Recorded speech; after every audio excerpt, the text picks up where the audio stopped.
Uobičajeno je prikazivati vrijeme kao metaforu prostornog pomaka. No, postavlja se pitanje je li pokret ostvaren iz točke u prošlosti prema onoj u budućnosti ili iz točke u budućnosti prema onoj u prošlosti.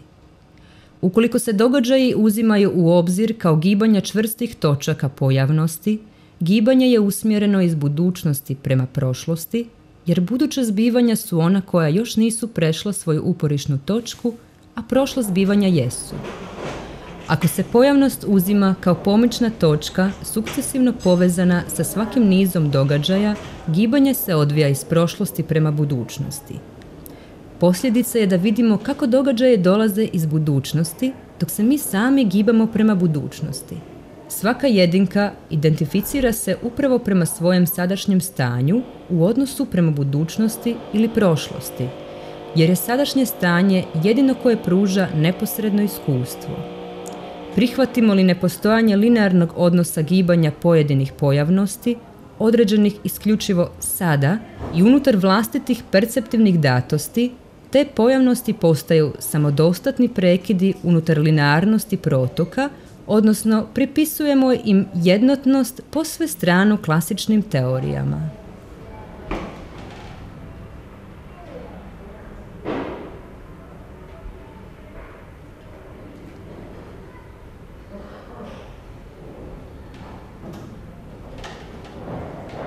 Čekaj!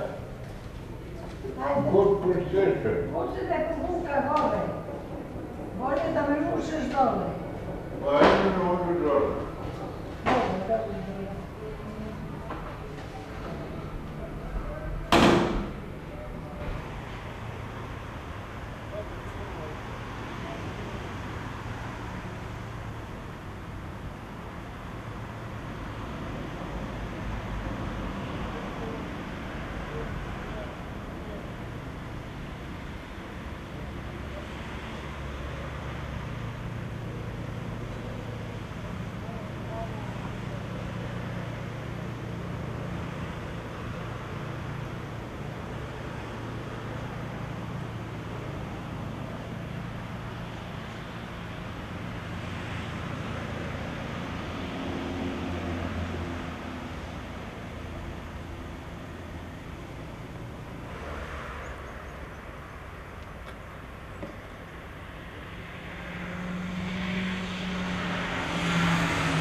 Onoliko koliko sam smeo tamo.